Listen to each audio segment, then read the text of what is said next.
course, for anybody that misses it, we'll have it as a recording, and I'll get out to everybody hopefully today.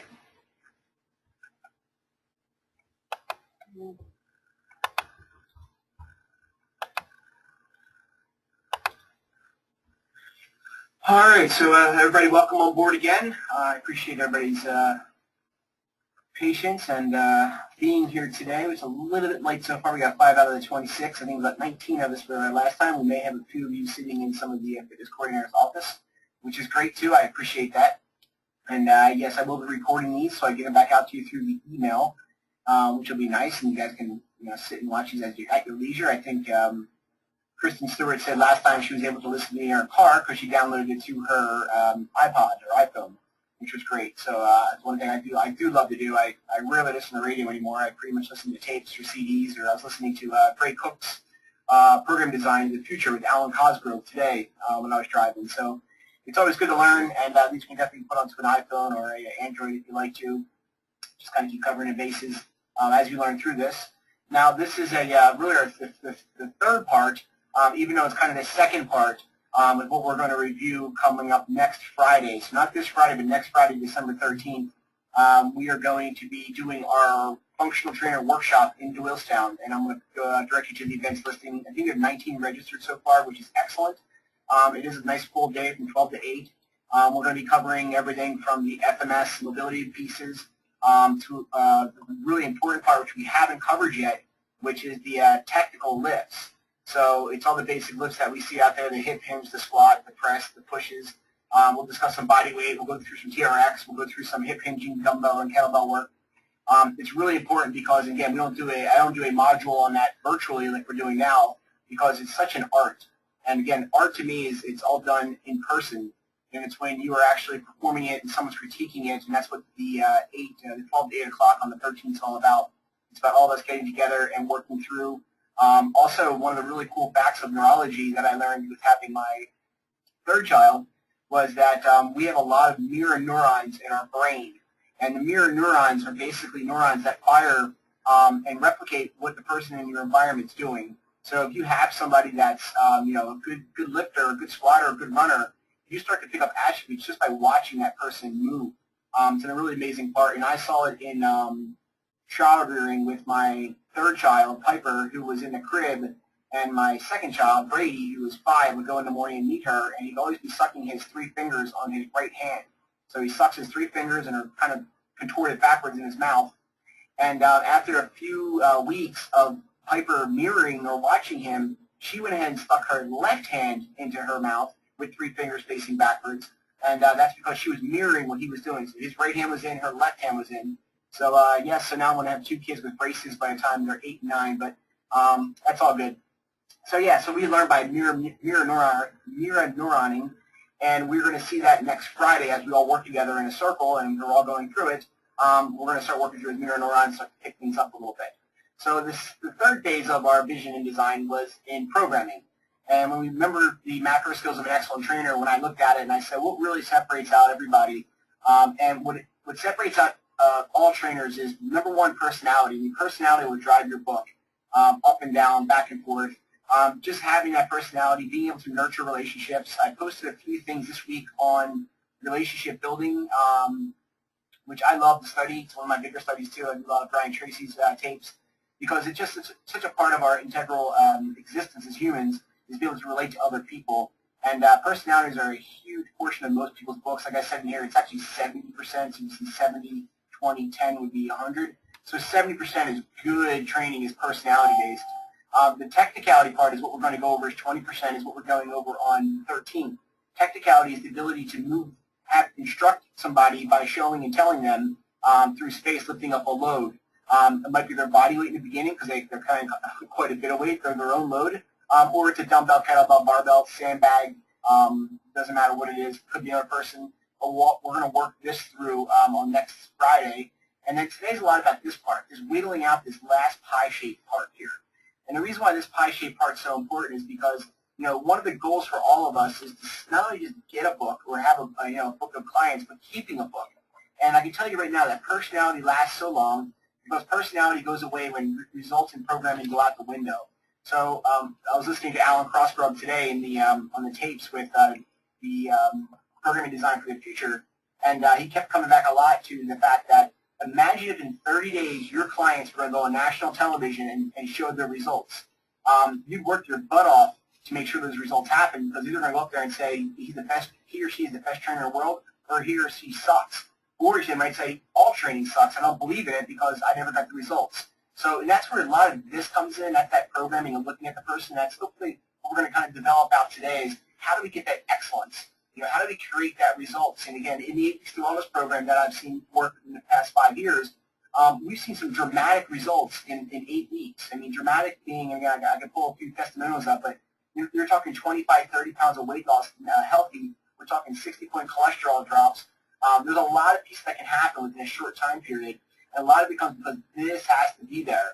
And again, we'll talk today about this, about personality, and how just exercising somebody is fine, because guys, there's P90X out there. That's exercise. That's not training. That's exercise. They get up that day, they do something in CrossFit. It's a watt a day. That's not training. That's exercising. They're going in that day, doing a workout, getting beat up for some reason. They have no idea why. They're just sweating and hurting and running around. But the problem is, after a while, guys, the body acclimates. Noah talked about this last week when he spoke about the law of accommodation. We're going to dig into that law of accommodation. That's when your body starts to get used to what's happening.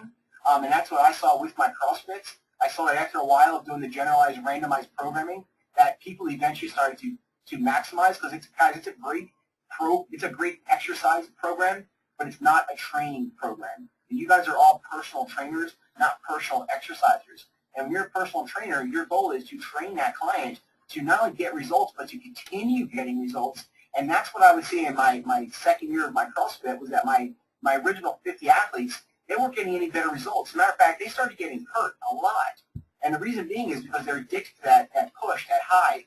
And unfortunately, being in that high for so long, they eventually start to break down. And we're going to talk about that today with eustress and distress. So remember, a lot of this, guys, I don't come from theory. I've come from being in those camps for past 20 years and looking at things work and seeing when things don't work.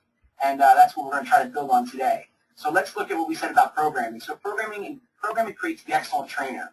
So really what you want to do with your client is give them what they need, not always what they want. That's a really important point. And again, as we go through this, we're going to talk about the day one now, what it looks like from the wellness coach perspective.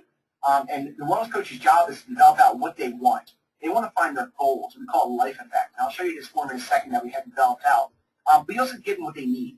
Because unfortunately, most people sometimes when they're training, they might have been doing training for a long time. And again, probably the average client that comes on board, about 50% of them have been with a trainer or have trained before. And that means what you're going to really have to do is make sure that you're get them out of their comfort zone and sort of give them what they need sometimes. Because I can tell you right now, growth doesn't happen in comfort. Growth doesn't happen in the lady that comes in and does the treadmill for 20 minutes for the past 5 years. And trust me, in the first 5 weeks, she lost 5 pounds on that treadmill, and she knows that's what got her there. But guess what, guys? 5 years later, she needs something different. She can't keep doing what she's doing. So we got to get away. We got to figure out a way to get her wrapped around this idea. Again, we sell them what they want, and then got to show them what they need. And that's going to be our biggest goal. And this is what keeps people around everybody, because this part here, after a while, they start to mature in that. They start to see it. This is the efficiency effect of this person. This is the person that's coming in 4 or 5 days a week doing the exact same thing. Could be yoga. Could be your muscle heads. They're doing the exact same exercises, but they're not effective. Now, the results aren't changing. They still come in every year with the same exact ones. They're not seeing that different change. This is what we're going to start working towards changing as we develop out our different models. Here's an important part that not a lot of trainers do, unfortunately, is track and record progress. Well, if you don't track and record progress and the person only gives you what we call a visual analog scale, or a VAS, which basically means on a scale of 1 to 10, they feel like they're doing great, well, after a while, guys, that's the only thing that's going to happen to them. They're going to start losing interest. So we definitely keep going back to tracking and recording the progress. I like making my clients track and record their own progress, because when they do that, guys, there's something about inking it and putting it on paper yourselves. But I also do that on the back end for all of our clientele base that come through. We track and record their progress. It doesn't always have to be every single day. It could be in 8 weeks. It could be in 3 months. And that's what we'll talk about today. You don't have to report and track every time, but we do want to make sure that we find a time to remeasure and reaffirm. And that's why we're using something called the wellness score now. And I'm going to walk everybody through. We do have our own account. The wellness coaches will have access to the wellness scores, and I'll show you that process here in a second. But our goal is to have your clients come back in every 3 months or 8 weeks and remeasure and reaffirm. So now, guys, now that means that we're all now out there. We're all hanging on that cliff going, all right, well, you know, it's not national television, but hey, guess what? They're going to find out if they made some measurable changes. And the cool part is, guys, is when people see this, it helps them reaffirm and repay. And they re-up all the time, and they want to stay with it and keep seeing those goals increase. Now, the cool part of the wellness score is it gives us a tangible number. And I'm going to show you that, guys, in a second, how that number is going to shift and change. Before we get into this, let me go to the wellness score software. Bear with me one moment. All right. So here's the wellness score software. This is a software, again, all the wellness coaches have access to it. They will be able to pull up the wellness coach number 10. We will have a 10, a 5, and a 25. So we will have 3 different types of scores. I'm just going to enter in wellness coach 10 here and show you what it looks like. Oops. And I am test patient. Oops. And it looks like this. And this is the data entry aspect. Again, the wellness coach is the one that's going to see this, but I'm going to show you where these measurements are taken. So we're going to go over weight, BMI, waist circumference, fat mass, intracellular water, phase angle, resting heart rate, blood pressure diastolic, core flexibility, and core strength. So where we gather that data is actually on these forms here. So this is the new lifestyle goal sheet interest form. This is the one we redesigned. We streamlined it so that the person just doesn't have to write really anything except kind of give us their ideas on what their goals are. So we did a primary area of interest in an effort to see if they're looking at yoga, zone, tai chi, running, what kind of brought them in through. We also get their main reason for exercising. So if they're looking for a general or a specific, goal, like weight loss, muscle building, flexibility, and etc. Health evaluation, any problems that they're currently having coming on board. This is a really important point, everybody, because almost 100% of people come through with some sort of little bit of a nick or an ailment. And I won't say 100, I'm going to say 90. But I know from my time lecturing, I've gone through many mobility talks where I've asked the clientele base to raise their hand if they had a neck problem and keep it up, and then shoulder problem and keep it up, and low back problem, keep it up, foot problem, keep it up. By the time I got through this whole list, most of the room had their hand up in some way. So this is always a very interesting area because, again, the FMS now is going to separate us out from any other training programs that are just simply beating the crap out of people. We're going to be addressing a lot of their needs. This is a really, really important part as we start to migrate through. Here's a self-assessment, one of the most interesting subjective forms I've come up with, or seen people use, and it's going poor to excellent on a scale of 1 to 10, how a person's doing. So on a scale of 1 to 10, 1 means you're doing poor, 10 you're excellent, stress management, or how they're dealing with their stress, diet and nutrition, how they're doing, sleep, how they're doing, water intake, how they're doing, and their overall energy. Now this is a really powerful tool for our wellness coaches because it actually tells us where they're having most of their problems. And remember, guys, we're not just trainers. We're solution finders. We're here to find solutions and solve their problems. When we do that, we're geniuses. So that's going to be, this is the nice part, to self-assess them, gives us an idea. Nutrition, I am currently working on a lot on the back end so that everybody will have some sort of nutritional backing and support. I'm working on that now. I'm hoping they do it by January, but most likely first quarter. I want everybody that are our clients to have a general nutritional understanding when it comes to nutrition. Sleep, water intake. So here's a really interesting part, everybody, is that I do this typically, and I'll get a person that gives me, oh, okay, exercise. Well, they just joined the gym, so they're always going to be like a 2, 3. They might be runners, so they're 4 or 5, but they know they're missing something. That's why they're in there with us. Stress management, guys, unfortunately, raise your hand, anybody in the audience is not stressed. If you're not stressed, trust me, it's coming. It's holiday season. So you're definitely going to have somewhere between 5 and 6. And again, it's how you're dealing with it. And again, I feel like I deal pretty well with it, so it might be an 8. But again, even this time of year, I'm always back down to a 4. Diet and nutrition, again, from choices, portions, and timing, how a person's doing in that area, and do qualify these as we talk about them, where they measure themselves. Sleep, guys, one of the number one things in corporate America right now as I do my corporate talks is sleep. It's the number one downside. The fastest moving medication right now is sleep-inducing drugs, Ambien, and all those wonderful things. They're also starting to catch up to statins. And unfortunately, guys, it's a horrible substitute for real sleep, Ambien. But guess what's great for it? Exercise. Exercise tires you out, people. We're the best solution for all of this in here. What we do every day, day in, day out, bar none, will get a person to feel down here a 9 or a 10, just in our time with us. And that's the key point here is, guys, I get twos, threes, twos, threes, and then on this one here, overall energy and health, I say, how do you feel? Oh, I'm like a 9. How can you be a 9 if you're a 5 or a 3 or a 2 on all these and you tell me you're a 9? Well, they're the patients that I typically will call them, they're the idealists. They're not real. If they're real, they'll tell me I'm a 3, a 4, a 3, a 3, a 3, and I feel like I'm a 3 or a 4. They could say 5 or a 2, and they become a realist versus an idealist who doesn't think they're doing bad. They're the ones that scare you people because everybody that's the majority, 70% of the population or 70% of people right now, I won't say on this talk because you guys are all understanding the exercise component and exercise and nutrition, but 70% of the population will die because they can't manage this aspect here. They can't manage this. They die of preventable diseases that this is all preventable. If they take time out of their day to exercise, stress manage, which includes not smoking, everybody, because smoking is one of the biggest deterrents for health, diet, nutrition, sleep, and water intake, these are actionable items that prevent disease. This will eliminate your client from dying of one of the predictors. The ones that come in and have this score here of an 8 or a 9, and their habits are in the 2 realm, they're the ones that scare me because the number one sign of a heart attack, everybody should know this, the number one sign or symptom of a heart attack is death. If your client had a heart attack, they're lucky because most people don't just get a right neck pain or a jaw pain, they die. So, people don't go to doctors on Wednesday mornings and get diagnosed with cancer. They've had cancer in their systems ways and days before that. It just don't manifest symptoms. Unfortunately, symptoms come last, and this comes first, guys. This comes first. 2s, 3s, 4s, these are predictive. When someone's a 2, 3s, and 4s, I can predict the fact that they're going to have health struggles as they go through age. So this is a really important form. That's what we're going to gather.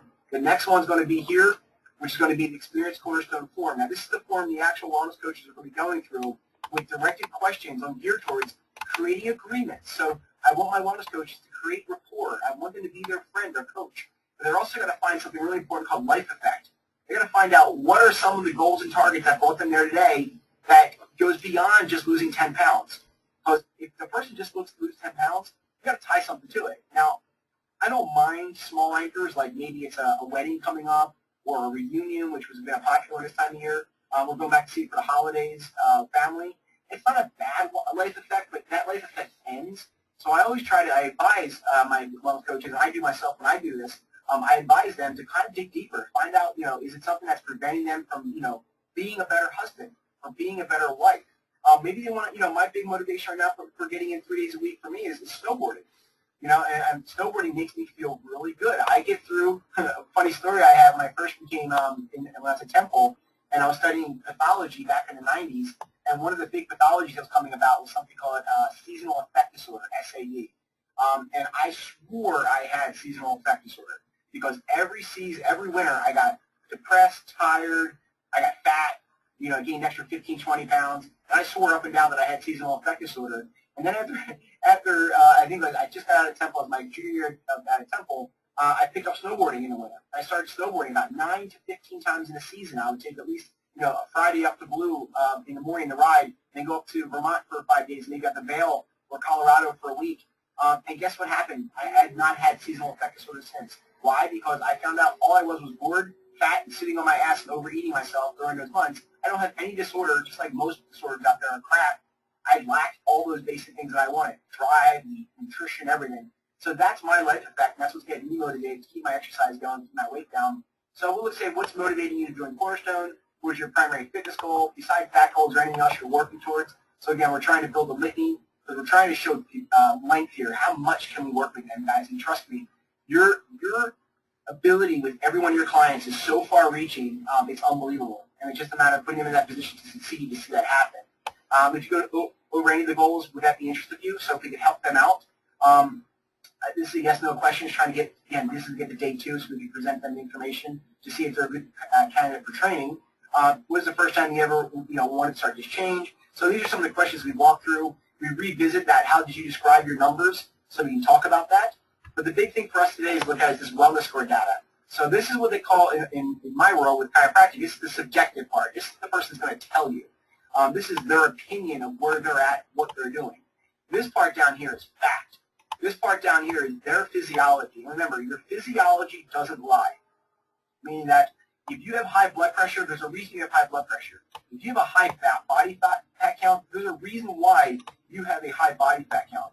These measurements here are what we call objective measurements. They're measured for scientific validity behind if, say for a BMI is good or bad.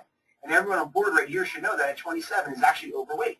So 18 to 25, 27 is borderline nowadays. I still like keeping it at 25, but our materials say 27 is overweight. If this goes over 30, that means you are obese. And if you're obese, you're obese, you're obese. It doesn't, that means you got to lose weight. So I know if you're big boned and, you can always say I'm big boned, I got good sized muscle.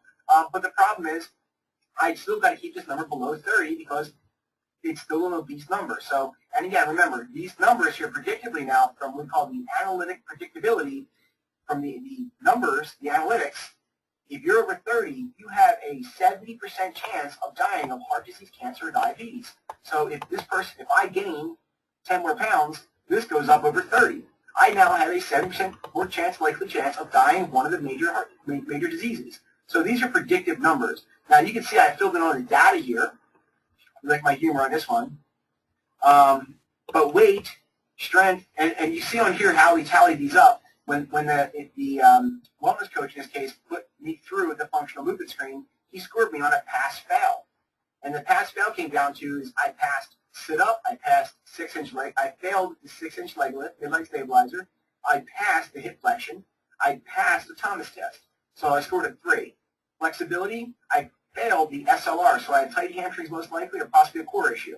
Pro and hip extension, I failed. So I had a hard time with pro and hip extension, so that means I probably have some sort of maybe tight psoas or maybe a pelvic issue to be determined.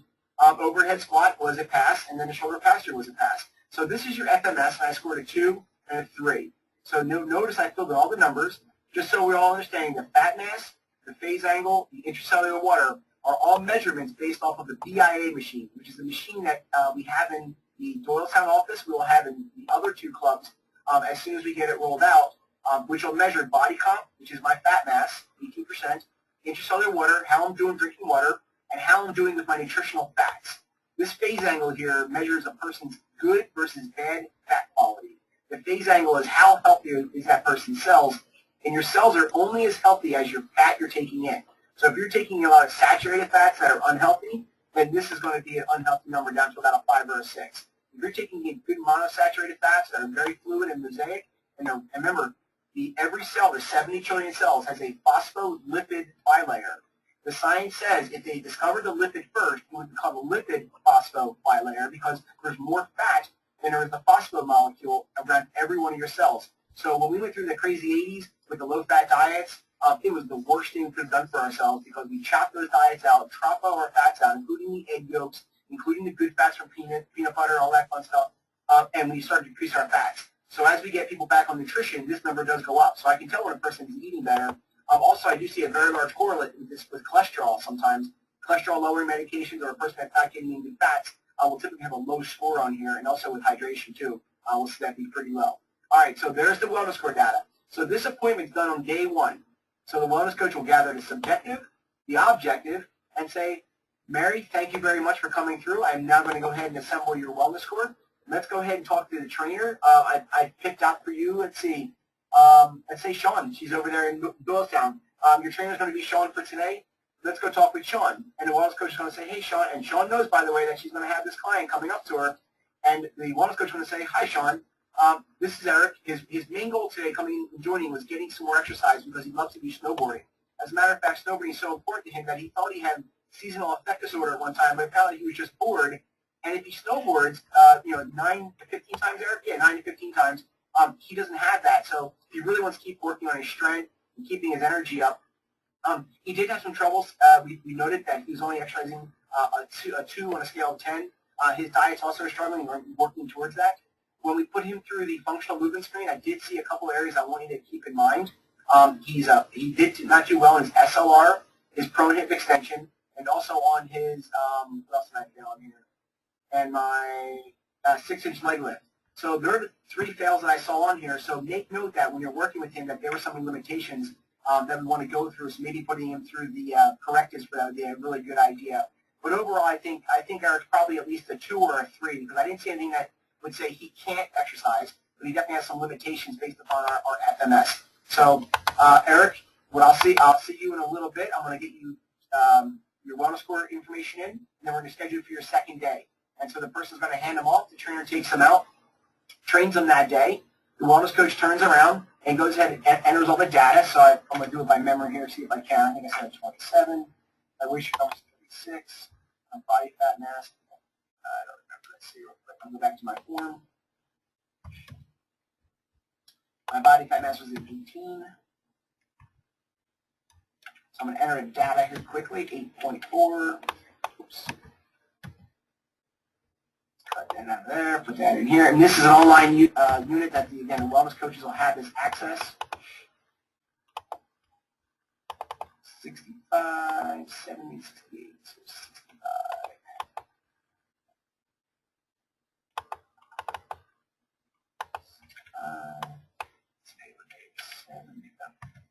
Yeah, 70, let's say 68.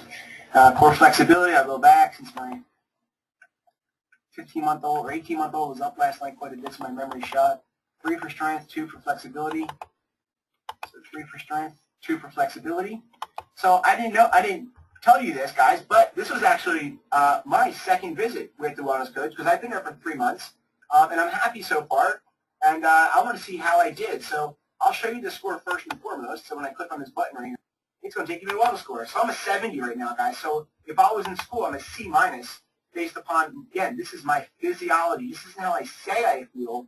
This is how I feel. And my BMI was at 37. Oh, I think I heard that wrong. I should have been 27. So it might be a little bit better. So at 27, actually, I'll show you. I can back that out real quick. BMI was at 27. Let's see that again. And see how it changed. And just like, oh, I got 3 extra points. All right, so I got 3 points for not being a fat ass. All right, so I'm a 27, 36 waist, right where I need to be, but I could be better. 18% body fat's not bad for someone that's my age of 38. Remember, it is male, so sex dependent, gender dependent, and age dependent, that number, because it will decrease as I go up. My technically should decrease. Your resting heart rate, your diastolic blood pressure, core flexibility, and core strength. This score right here will be presented to the client on the second visit, and they'll walk through each one of these, highlighting the important parts of not just their goals, but now what they need. This is a needs assessment form. This kind of gives them in a very graphical, colorful detail some of the areas they may be struggling. The average score coming on board is about a 66. So a lot of these aren't found. So this is where, like, training with core flexibility now, why your coach is working on that core flexibility is so important, because I didn't tell you this, but I sit for 6 hours a day with my job because of being at a desk all day long. So it's so important for someone to realize that that's going to inhibit them from getting any other results in these other areas like fat mass or my waist circumference, or all the stuff I came in for is going to be inhibited by having bad numbers in here. So the coach will tell them that. And then the coach is going to offer them up a solution. And they're going to say, you know what, Eric, I think based on your time and availability, I think 2 to 3 days a week is going to be ideal for you. And I want you working with Sean, because you had great experience with Sean last time, right, your first day? Absolutely. She's a great trainer, and I know she took you through. I know you got a good sweat on. I said you were a little bit sore. So let's do 3 days a week, and I do things from a 12-week standpoint, so that's 36 times. And again, we'll work that through as it goes. And by the way, Eric, it's going to be either $1,085 or or the price is going to be $800 and whatever dollars. Which one would you like to do? And so they're going to offer up a package with a solution and a price tag on that second visit, so the person goes out there and understands there's a price. And we're hoping to enroll, at least, a 30 to 50%. The people that get presented with one of these, I want to see them sign up. Now, my goal is to get people through the EC experience, so I want to make sure that all new members are going through the Experience Cornerstone. So if we have 70 people joining in December, I would like to see 35 go through. 50% of 35 is about 18. I'd love to see 18 new clients on the floor in Doylestown, Warrington, or New Hope every single month. That would be ideal, and that would be great for all the trainers. So this is going to be one of the tools we're using. So now, based upon this score here, this 73, and knowing I have these core flexibility issues and one core strength issue, when we go back to the PowerPoint slide, you'll see where now, let's go from the current slide, I know if I'm a deconditioned patient, which I'm not, if I had fails across the board, and I had pain, that's a big one too. Pain's not on that, but the person indicates pain. They will be recommended to check with the chiro or the physical therapist, depending on what facility we're at and what the needs are. We'll be recommended from the wellness coach for that to get them up to at least through a non-pain based. So, but the patient has stability issues. our goal is to get them up that stability ladder. So as they get less stability, that's where the FMS kicks in. And then you get the power. And this is where I go to a phase 2. Right now, personally, I feel like I am, let me go back here real quick. I am a phase 2, possibly a phase 3. I have some stability issues that when I do work through my FMS, when I work through my tight hip and my tight hamstrings, and I retest it, guess what? I'm good to go. They actually come back normal. So if I address my functional movement problems, they do get better. And then, remember, the third phase of your training is going to be strength. And I go through my strength workout. So I'm kind of the 2-3 guy. Now, I'm definitely not here. I'm definitely not ready for all this stuff. So when Sean Harrison called me out and said, why don't you come into zone, I'm not there yet personally from any level, and I don't like puking in front of anybody. So I definitely think with the where I'm at endurance-wise right now, I would be puking all over the place. So I'll get there, Sean, one day. All right, so the 10 general physical skills we always look at. Remember, guys, we're addressing these every time in some capacity, but there's certain ones on here that will grow organically by just doing them. And we do endurance, which is the first part of the recommended. What I recommend for program design is in the HIIT format, what we call energy cycles. Endurance and stamina are addressed in those. So when you put someone through a 20 minutes of HIIT or a 20-minute dynamic movement setup, it will drive these two metrics up. Now, I'm kind of a gamer, so if you want to kind of imagine that, on a scale of 1 to 10, 1's poor, 10's excellent, these are kind of like attributes on like a character. And what your goal really is to get everybody as high as they possibly can in every one of these facets and areas. And what you'll see glaringly for most cases, like for me right now, my flexibility would be like a 2 or a 3, where my endurance might be like a 4 or 5. So I can still do a 5K, which is okay for me. I'm not a I always say it's a 5K. I can chase somebody. If it's a 10K, somebody's got to chase me with a gun or a knife. But that's a good distance for me. Strength, I'm high. That's always been my attribute that I'm very good at. I was born kind of with good twitch fibers.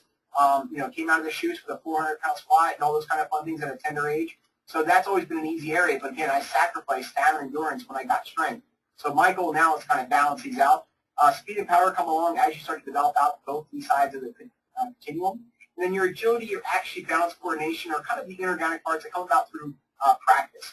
So when you screen out like agility-based stuff, like you'll see this a lot back in MVP, like with speed and agility, they'll do some accuracy drills, especially for their throwing athletes, balance work, coordination. So these kind of respond to measurable changes in the nervous system. So these are something that you can record with time. But you will see a general increase in all of these simply based upon this one here, which I'm going to come back to that in a second. So let's just talk about that real quick. So to create change here in endurance, strength, stamina, and flexibility, we have to control FID, F-I-I-D, which is frequencies, intensities, and durations. This is our goal to educate our clients on how much they need, or I'm sorry, I'll start over, how many times they need it, how hard it needs to be, and how long they have to do it for. There's some general set principles we'll build into here, but here's just a general for most people. I found that beginners really need to focus at least 2 to 3 times per week in the beginning to start to get some changes happening. Now, if they jump to 4 or 6, I found that the attrition rate was very high. So if they got 4 to 6 right at the get-go, they only last about 3 weeks. This is so common right around January 1, January 2, everybody. In our business, it's called Blue Monday. It's the 21st to the 24th of January. It's the 3rd Monday of the first of the year when everybody starts to drop out. So that first 3 weeks, you go into Lewistown, Warrington, or New Hope. On a Monday night, we cannot get a bench chest tries for every guy in the world on a Monday night. So that's very common, and what happens is the beginners go back. They don't think they're beginners anymore because they did it before. They're there 4 to 6 days a week, and they burn out. So most beginners, I recommend 2 to 3, intermediate 3 to 4, advanced 4 to 6. That's where they build through. The intensities, in my personal opinion, everybody, this is where the money lies. This is where the juice is at. This is what our job is. Getting in there is important. And again, 2 or 3 days a week training the clients, great. They come in 2 or 3 days more by themselves doing some a HIIT or a zone class, then great. But this is our job to control them through here, beginner, intermediate, or advanced. Obviously for all of us, the perceived exertion scale is one of the easiest ways to measure intensities. So slightly short of breath, and breathless. There's some great goals to kind of look through for most people. And again, as you advance through, I'm looking for more breathless time, especially if I'm training stamina and endurance, and especially if I'm training strength. If I'm taxing myself out in a 15-second lift, I better be breathless because I'm anaerobic without oxygen. So that's a good intensity, and this is where we have to lie, guys. We have to lie with increasing intensities as we work along. And then duration, how long should I work out for? My personal opinion, again, 30 minutes It doesn't give you a whole lot of time to address all the needs of a beginner because, again, most beginners coming through may or may not have some functional movement deficit issues they can address. They probably have some conditioning factors that can be addressed just through some monostructural cardio, like the elliptical or running or walking or skipping rope. So there's always a way to scheme out 45 to 60. Now, the magic number is 20 minutes for anything to be effective, and we'll get to that in a second here. So the laws of accommodation. So this is something that's really important to realize, that every one of our workouts causes stress. This number here is stress. This here is the efficiency, or what our body's doing during that stress. And you'll see here in the beginning, when a person starts day one of P90X, or day one of CrossFit, or day one with you, it's 90% good, 10% bad. I mean, they're going to get results because they're deconditioned, they haven't been doing it for a while. They're going to get results day 1 through 21, day 1 through 30, no problem, because the workout's it's intense. You know, and that was a cool thing. That's why, you know, P90X came before CrossFit. P90X really set the table for CrossFit because P90X brought the fact that exercise has to suck. We're up to that in the 90s when I was going through my heyday of training. It was mostly weight-based and not really, you know, grind it out, you know, kill yourself type workouts. And again, they got great results. But again, you'll see here in a second that after about, and this is the minimal effective dose time, 20 minutes is a good time period to kind of switch up or change up some things sometimes. I found that most strength adaptations occur in 20 minutes. Most flexibility adaptation occurs in 20 minutes. So this hour here is broken up, remember, into cardio or energy systems. This might be correctives where you're changing up, and this might be where you're in strength. So this isn't just strictly strength. It could be any of the workouts. Day 30, now we're 60-40, guys. If they come back through and they do that same intense workout as repeat, recycle, well, and they're not doing anything different, you'll start to see the efficiency will start to decline a little bit. Now, it doesn't get into the bad section, red section, because, you know what, 30 days is enough of an adaptive period where they're acclimating, but the turnover or the actual return on investment is starting to diminish now a little bit. Even though they're still working out for 60, they really could have stopped at 40, 45 minutes and having a good enough workout, and they kind of pushed through in that last bit. And then, by the way, stress means good stress. That's what we all want to create, stress. Stress is changing flexibility, changing stamina, changing endurance, changing strength. Good stress. Distress. If you do something for 90 days plus and you continue to do the same exact thing, this is where we start to see injury rate cycle. This is where the person coming through, remember, 90 days could be subjective. It could be the person came in, 4 or 6 times in a row for 5 weeks. That could be the same exact amount of stress, and the person overloads and eventually cycles themselves out because of either a injury pops up or an existing condition starts to pop up. We always see that when we get in that 90-day period, and that's going to build us into the periodization cycle. So 90 days is roughly about a quarter of a year overall. So it's about a quarter of a person's year. So that's where periodization really becomes an important part. And today's a really lay, open up conversation about how periodization works. So I'm going to break it down for everybody in some basic simple forms. And there's all different ways to look at this and how you can trim this up. But from a general cycling standpoint, we look at the macrocycles, mesocycles, and microcycles of an individual. Now, when we looked at the anatomy of a training session, I think the last time, we saw the energy systems, which is the cardio, or HIIT, mobility with correctives, and strength. So this is our actual one-day exercise. So this is what we try to accomplish, or I do, with a client when I'm working with them. I'm trying to hit all 3 of these areas for at least about 20 minutes. Now I create all the results in those 3 areas. Again, this is stamina and endurance. This is going to be flexibility, stability, and mobility. And this one's going to be strength and power and speed. So that's kind of what I'm trying, my attributes I'm increasing during those times. This is kind of a blurry version, but you can kind of see the macrocycle. The macrocycle takes about a year worth of time. Now, I don't know about you, but my best clients are ones that have been with me for years. And the ones that have been with me for years, they prefer, they stay, they pay more. They're just really enjoyable. But I had to start looking at it from a macrocycle disposition because if you focus on the mesocycle, which is about a 3-month period, 90-day cycle, or even a week cycle, what happens then is after a while, these results start to get diminished. And you'll see that like on that diminishing return graph before. If you don't alternate up cycles here, things will start to decline for the client. So microcycles will be about a week worth of programming, mesocycles a 90-day, and then macrocycles the whole year. Now, in most cases, everybody, that if someone's coming in with 40 to 60 to 100-pound weight loss, you can't tell them you can do it in 90 days. It's just not ethical. It's not going to be a really healthy weight loss for them. So most of your clients, believe it or not, need to hear the macrocycle story of their lives. And this is where I come down to, I think I put it in here, and they say, yeah, goal versus reality. And we'll get to that in a second. What's their goal versus their reality? Because most people need to see that from a macrocycle perspective. And again, it sets that long-term goal for them. But now remember, you're measuring and reaffirming, daily, weekly, saying, good job, Mary, and then measuring in 90 days with the wellness score, so every 90 days getting a wellness score done, you're reaffirming this macro cycle, keeping them to refer, pay, refer, pay, refer, pay, get your buddies in. So that's a really life cycle for most of us. So here's a real general underlying part for what periodization is about. So periodization employs a phase, a specific variation of training, each with a specific goal or training adaptation. So you're looking to try to get a way to increase the attribute that you were searching for. So if it was strength, getting strength going up. If it was power, try to get power to go up. Now keep in mind, everybody, that when a person's a phase 1 or phase 2 and they're just starting out, all these attributes will start to increase. And so your first 90 days with most clients coming on board that are deconditioned, that first 90 days, you can increase capacity across a lot of different domains. They can get more stamina. They can get more endurance. They can get more strength, more power. They'll see those measured results. Remember now, tangibly, when those numbers go up attribute-wise, what do we see come down? Their goal, which is fat, increasing muscle, getting more energy, better, strength to my legs, endurance to my legs for snowboarding. So that's kind of the byproduct of everything that we're seeing when we train strength and endurance and power and stamina. So as these phases start to go, the first phase for us might just be real general, just getting them acclimated back to the environment.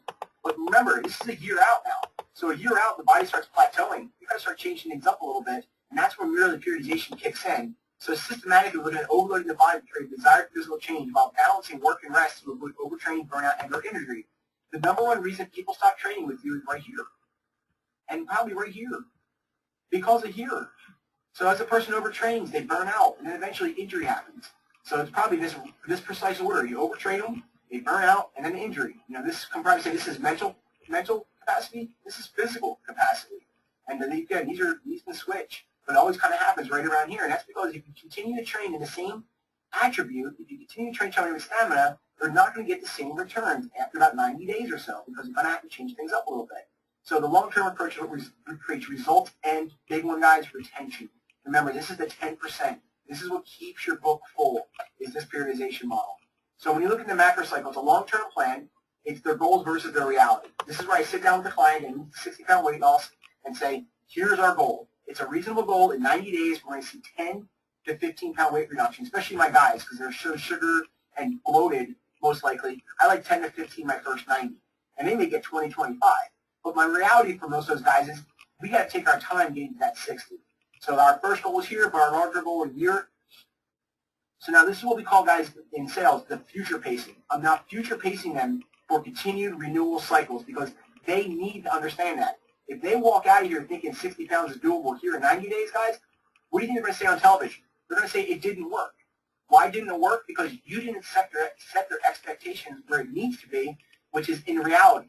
Which, again, it comes down to that number that they have to go, okay, this I know from my side is healthy. This is where I need to get you to because you're obese and to get you under obesity, but it's going to take about a year. So again, I'm not, we can't sell, unfortunately, a year worth of training packages technically. But again, I like your plans for most people because they need it. Now remember, the macro cycle now breaks down to a mesocycle. The mesocycle is now more specific. It's generally 8 to 12 weeks in time. It now can be goal specific, setting realistic goals of power, strength, mobility, endurance, hypertrophy, or increasing muscle tissue, weight loss, fat loss. These are the things you want to start tangibly writing those pieces down. Now, remember the wellness score is that we measure mobility because the FMS. We measure hypertrophic because of the fat mass versus muscle tissue. Remember, fat mass is inversely relationship to muscle mass, meaning that if I have 20% body fat, that means I have 80% muscle. So I could increase my muscle tissue to get to 85%, which would decrease my body fat to, 15%. So that's also where these two are kind of linked together. Now, everybody in here, we can measure this with endurance, max VO2. We want to measure that. Strength, put anybody under a bar and get a 1 rep max or a 5 rep max. And again, these are numbers that maybe in the beginning, again, this is the last concern for most of our clients is how strong or powerful they are. But remember, when it comes down to it, is that this will change. You guys are good. This will change. Hypertrophic change, muscle will go on, fat will come down, but we got to get them motivated in other areas of their lives. Mobility is a good start because they know it, because they sit their desks all day long, and they read the studies saying that people die from sitting at their desks. So this is easy to sell them on right here, guys. But, so this is the sexy here, and this is the unsexy, most of this stuff. So this is the stuff we have to keep building these macro cycles on. And you do that by being very specific in what you're trying to accomplish. Now remember, your first 90 days with any new client, it'll hit all these. That's the cool part. It's these next cycles we got to start looking at and how to increase those power, strengths, and mobilities. So just briefly, we're going to look at that. Here are some of the basic ways to do it, like in a class format. When you work in a 45, 15-second duration, so 45 seconds of work, 15 seconds of rest, you're typically hitting the endurance circuits. That's typically where you're hitting the endurance pathways, using aerobic or oxygen as your primary energy source. When you drop that rest ratio down to 30-30 or 30 seconds work, 30-second rests, you're starting to kick into the strength circuits. And again, there's some dependence on here how many reps they're getting, but for the most part, you're starting to get an average. Remember, 30 seconds of work means 30 seconds of work. Means the client or you have to stop because you're tired and rest for 30 to re-pick up that weight. So that's an important connotation too. It doesn't mean they can do 30 seconds, keep working with 30 more. It means they're tired in 30. They don't want to do it anymore. 15 and 45, power circuits. This is when a person is moving that bar off the ground for 15 seconds of work, and they're going to take 45 seconds to recover to come back and do that 15 seconds again. Now, you can be doing things in between those cycles, like, good workout that I would like to do would be a, let's say a 275 deadlift circuit. So I would do, let's say go back to CrossFit 21-15-9 of deadlifts mixed in with double unders. I would do, 15 seconds worth of work, maybe lifting 7, and then try to get to 21 by 7, 7, and 7. And then when I'm done that, boom, jump into the 21 double unders. It's kind of over power-based circuits. I really can't work much more than 15 seconds. And again, it might be with time, 3 reps, 5 reps, 7 reps. But I'm definitely hitting more of the power and more of the strength numbers too on that. Or reps. Typically speaking, stamina endurance is always around 25 to 50. Where you're really kind of kicking out of the energy cycles from oxidative.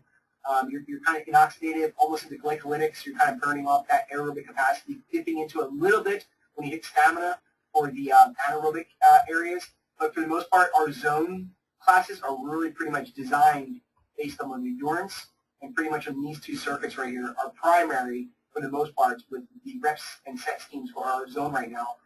8 to 12 is strength or hypertrophic. So typically, especially for hypertrophic growth, 8 to 12 reps, pyramiding, you guys all know that. So putting a bar and a weight, say 135 bench, 155, 175, 185, and each time you're deloading or, lower repping their cycles. So they're going from 12, 10s, 8, 6s, say, for that, for strength hypertrophic.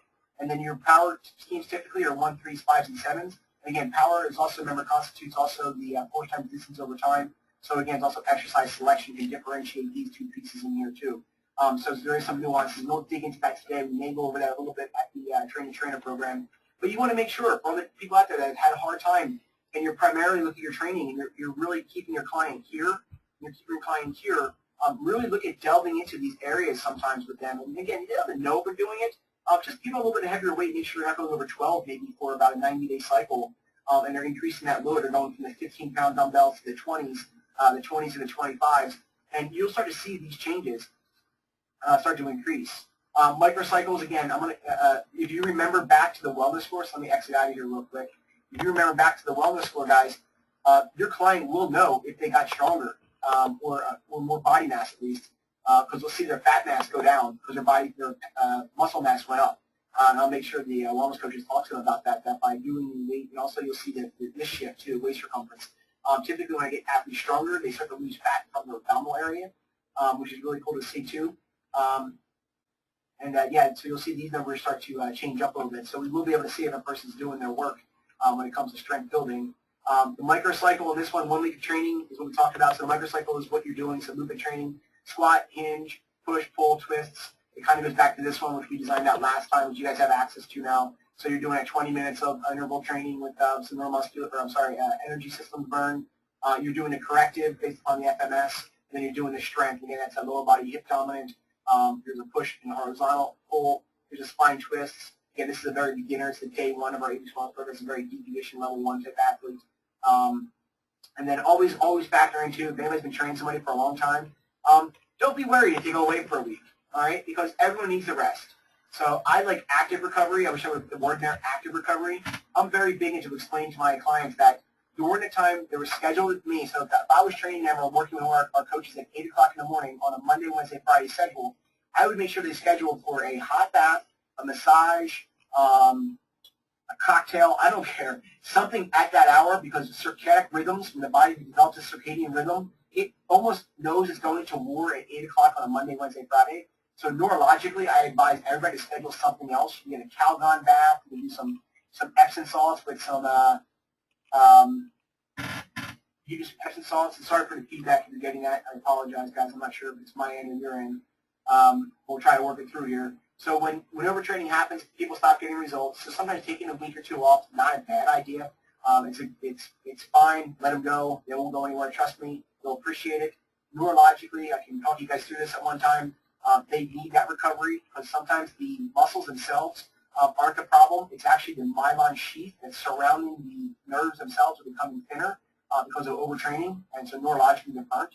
So somebody's getting away from the activity. It could be a deloading week, just all body weight. So yeah, these are the general pieces. Again, we'll see as the person comes through. Let me show you this real quick if I didn't already do it. Let me show you on this one. I still have access to it. I can now go to here. Here. Type in the client's name. Pull up their score and find out what they've done in 90 days. So I'll click this one and this one, and I'll throw a comparison report. And let's see how I did this month, or 3 months. So I went from a 69 to a 73. So I dropped my BMI I lost 8 pounds total. I went from a 29 to a 27. I dropped 2 inches off my belly. My fat index went from a 22 to an 18, so I put some muscle on, decreased some fat. Intracellularly, I'm a little more dehydrated this time, but it really didn't affect my score. My phase angle was about the same. My resting heart rate got a little worse. Again, that's dependent. Maybe the environment. I was more nervous that day. Diastolic blood pressure-wise, stayed about the same. Actually, got a little bit better. And my core movements didn't get any better. So I can tell you right now, when I look at this, and I'm on my doctor's side, I'm wearing my doctor hat, I'm looking at my trainers going, have you been doing this? Have you been working through the FMS? Because I'm not seeing any increases in here. And again, this just tells me if they're still battling through some tightnesses, it goes back to the analogy for the cars. If the emergency brake's on, they're eventually going to burn out. So I definitely want to make sure that we're addressing some of these capacities in here and make sure these numbers increase. We also will be posting these because I can print this out when I click on my icon up here. I can print this out in high def, high color. And I'm going to post these on the walls in every one of the gyms with a testimonial saying, look what Dr. Test patient did. He went from 90, he lost 8 pounds, lost 2 inches, and I feel like I'm in the best shape of my life right now. So this is a really cool piece that's going to go up on all the walls, and we'll see a whole wall of fame eventually, and based off of these. Remember, and you tell everyone, your clients, this is not how they feel, this is how they function. This is them getting functionally better. Their physiology has improved. This person here is less likely of dying of a lot of the major diseases simply because some of these metrics have shifted. It's a less percentage of that person dying at an unhealthy young age. So I want to open up. If I'm still getting distortion and feedback, I apologize. All right, good. Excellent. So that's working. And any questions? You guys want to open up some questions over there for me? I think I'm opened up for it. Bring back up this little chart here.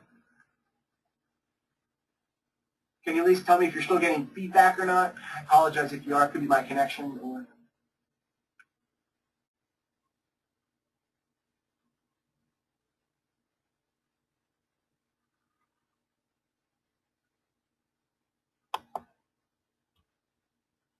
so cutting out occasional feedback. I apologize, guys. Again, it's one of the downsides of doing webinars. Sometimes we get some interference. Hopefully the recording doesn't have it. You can hear it on recording.